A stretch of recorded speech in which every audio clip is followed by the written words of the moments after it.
Hello student, once again you all welcome the wonderful session of the bio Bharat platform. Bio Bharat के इस YouTube channel पे मैं Azhar sir फिर से आप सभी लोगों का बहुत वेलकम करता हूँ। स्टूडेंट्स, अपने प्रीवियस लेक्चर में हमने स्टडी किया कि structure and function of stomata, जहाँ पर हमने स्टोमेटा का स्ट्रक्चर देखा कि ये दो तरीके के हो सकते हैं बेटा, एक क्लोज्ड कंडीशन, एक ओपन कंडीशन, ठीक है।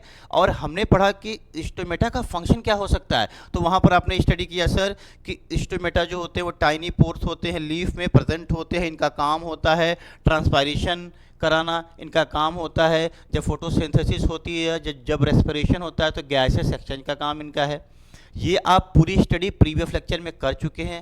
अगर मैं आपने उस लेक्चर को वॉच नहीं किया है प्यारे बच्चों तो डेफिनेटली उसे वॉच करें आप।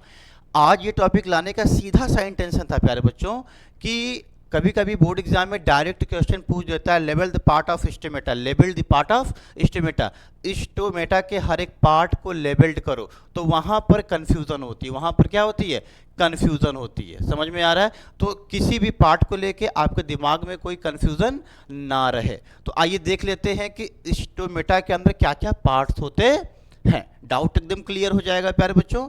तो सबसे पहले मैं बल्कि यहाँ पर लिख ही दे रहा हूँ कि पार्ट्स के नेम, ठीक है। उसके बाद ये चीज़ें आपको थोड़ा सा आसान लगेंगी, ठीक। देखिए बेटा, इसमें होता है ईपीडर्मल सेल। कौन सी सेल होती है इनके अंदर? ईपीडर्मल सेल। क्या होती है बेटा, अभी इफ डायग्राम में समझा दूंगा आपको। ईपीडर्मल सेल फर्स्ट सेकंड करके लिखे, ज़्यादा अच्छा रहेगा, ठीक है। ईपीडर्मल सेल। सेकंड बेटा इनके अंदर क्या है, गार्ड सेल, गार्ड सेल, या इसी को कह लीजिए आउटर थिक वॉल। क्या कह लीजिए बेटा, आउटर थिक वॉल कह लीजिए, ठीक है।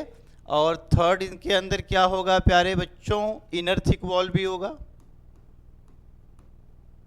इनर थिक वॉल होगा प्यारे बच्चों। और क्या होगा, फोर्थ क्या होगा इनके अंदर, स्टोमा होगा बेटा, स्टोमा, ठीक है।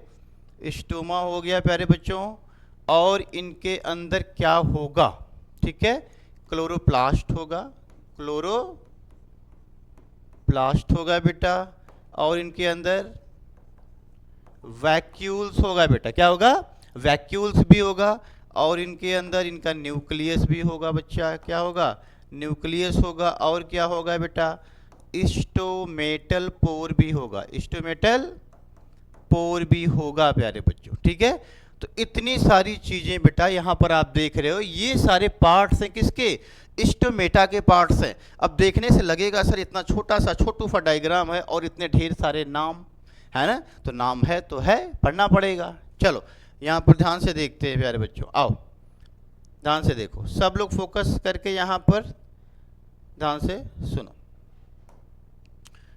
एक एक पार्ट्स का नाम आपको पहले याद करो। ईपीडर्मल सेल, तो ये जो है बेटा, ये जो सेल्स है, ये देख रहे हो, इस सेल्स को हम क्या बोलते हैं, ईपीडर्मल सेल। लिख दूं, इसको क्या बोलते हैं, आउटर सेल को एकदम ईपीडर्मल सेल। क्लियर हुआ, ईपीडर्मल सेल क्लियर, तो इसको कर दें फाइन, ठीक, सॉरी, ईपीडर्मल सेल क्लियर। अब बेटा गार्ड सेल क्या होता है, बेटा ये देख ले यहाँ पर, यहाँ पर देख ले, ये जो हिस्सा है इसको कहते हैं बेटा गार्ड सेल। क्या कहते हैं इसको, क्या कहते हैं, गार्ड सेल कहते हैं। तो इसको लिख दीजिए, या तो आप बोल दो इसको क्या, गार्ड सेल, या तो लिखवाया हुआ बेटा आउटर थिक वॉल। क्या, outer thick wall, guard cell या तो आउटर थिक वॉल, ठीक है। अब आ जाइए थर्ड पे, आ जाइए बेटा, थर्ड क्या है, इनर थिक वॉल। ये भी क्लियर हो गया, इस पे आइए, इनर थिक वॉल पे बेटा। तो जो ये देखिए, ये बाहर की वॉल थी और ये अंदर की वॉल है, ये अंदर वाली वॉल है। तो अंदर वाली वॉल को, अंदर वाली वॉल को हम क्या कह देते हैं बाबू, इनर थिक वॉल। तो इसको चलिए कह देते हैं क्या, इनर थिक वॉल। ये हो गया बेटा इनर थिक वॉल, ठीक, ये भी क्लियर है, तो इसको भी डन हो गया, ये भी डन हो गया। अब स्टोमा क्या होता है बेटा, स्टोमा आपको समझा दूं, ये पूरी खाली जगह देख रहे हो, इस पूरी खाली जगह को बेटा हम क्या कहते हैं, स्टोमा कहते हैं। क्या कहते हैं, स्टोमा कहते हैं। दिस इज कॉल्ड स्ट्रोमा, नहीं स्टोमा, क्या बोलते हैं, स्टोमा कहते हैं। अब ये भी क्लियर बेटा, क्लोरोप्लास्ट पे आ जाओ। क्लोरोप्लास्ट कहाँ दिखेगा, ये देखो बेटा क्लोरोप्लास्ट, इनके अंदर यहाँ पर क्या है, ये क्लोरोप्लास्ट भी प्रेजेंट होता है, ठीक है। तो इसको कह दो आप क्या, क्लोरोप्लास्ट है, क्या है ये, दिस इज द क्लोरोप्लास्ट हो गया बेटा। अब देख लो यहाँ पर भाई, क्लोरोप्लास्ट के बाद और इनके अंदर क्या होगा बेटा, इनके अंदर वैक्यूल भी होता है। तो ये देखो ये गार्ड सेल के अंदर, सॉरी स्टोमेटा के अंदर क्या होते हैं, वैक्यूल्स भी होते हैं। तो इसको कह देते हैं हम, चलो यहाँ पर ऐसे कर दें कि आपको ये ज़्यादा क्लियर समझ में आ जाए। ये इनके अंदर क्या है बेटा, वैक्यूल्स हैं, ठीक है, वैक्यूल है। और ये देख लो बेटा यहाँ पर, अगर मैं, ये इनके अंदर न्यूक्लियस भी होता है, ठीक है, इनके अंदर क्या होता है भाई, न्यूक्लियस भी है बेटा। तो यहाँ पर मैं लिख दे रहा हूँ क्या, न्यूक्लियस हो गया प्यारे बच्चों। और इनके अंदर क्या होता है बेटा, ये स्ट्रक्चर देख लो, यहाँ पर क्या है, स्टोमेटल पोर कहते हैं, क्या कहते हैं इसको। तो यहाँ पर लिख दे रहा हूँ इसको कि this is the stomatal pore. बेटा क्या सारी बातें क्लियर हो गई आपको, स्टोमा हो गया, क्लोरोप्लास्ट हो गया, वैक्यूल हो गया, न्यूक्लियस भी होगा, स्टोमेटल पोर हो गया। तो these are the major and important part of the stomata. Function पढ़ा चुका हूं बेटा, स्टोमेटा का फंक्शन पढ़ा चुका हूं, और पूरे पार्ट्स को लेबल्ड कर दिया, पूरे पार्ट्स को मैंने क्या किया बेटा, लेबल्ड कर दिया। अब बताओ किस सूरत में ये आपका गलत होगा। कभी एग्जाम में आप ये गलती नहीं करोगे कि हमको नाम नहीं याद है। नाम कैसे नहीं याद है यार, सब आपको याद करवा दिया, सब याद करवा दिया कि स्टोमेटा के अंदर पार्ट्स क्या होते हैं। बेटा कल का जो हमारा पूरा, पहले स्क्रीनशॉट ले लीजिए।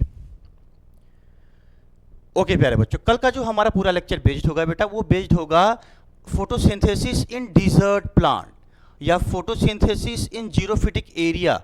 जो रेगिस्तान में प्लांट होते हैं, एक्चुअल में उनके अंदर फोटोसिंथेसिस कैसे होती है, और उसके बाद ऐसे कौन कौन से फैक्टर्स होते हैं जो फोटोसिंथेसिस को अफेक्ट करते हैं, ये सारी बातें पढ़ेंगे, ठीक।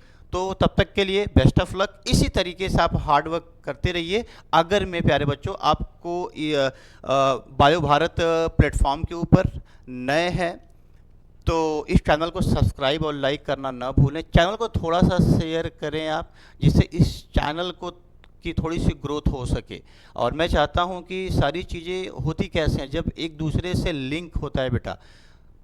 बच्चों के बीच में एक बॉन्डिंग होती है, टीचर बच्चों के बीच में एक बॉन्डिंग होती है, जो चीज़ों को स्प्रेड करने में क्या करती है, हेल्प करती है। यहाँ पर तो ऐसा नहीं है कि मैं कोई फ़ीस चार्ज यहाँ पर कर रहा हूँ आपसे, जब भी यूट्यूब पे पढ़ाऊँगा तब तक यही हमारा सिस्टम रहेगा कि भैया ऑफलाइन वीडियो मैं बच्चों को प्रोवाइड करता रहूँगा, जिससे उनका कॉन्सेप्ट क्लियर होता रहे। ओके बच्चा, तो ठीक है, best of luck, hard work करते रहें। कल मिलते हैं एक नए टॉपिक के साथ।